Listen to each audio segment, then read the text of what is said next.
Hello guys, welcome back to NFT Inspo. For today's video, we are going to show you how to fix error 6 Roomba.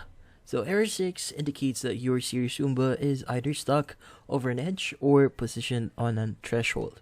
Now to address this issue, relocate your series Roomba to a different spot and then press the clean button to initiate a restart. Now if necessary, consider using a virtual wall to prevent the Roomba from encountering problematic areas.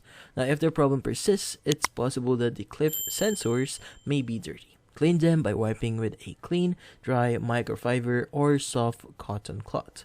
Now, if the error message continues to appear, please reach out to iRobot customer care. Now, for more expedited service, please ensure that you have the following information ready, which includes your robot in charge and in your possession, your robot serial number, and the warranty claims. And that's about it. So hopefully this video was able to help you. Like and subscribe to NFT Inspo. Thank you for watching.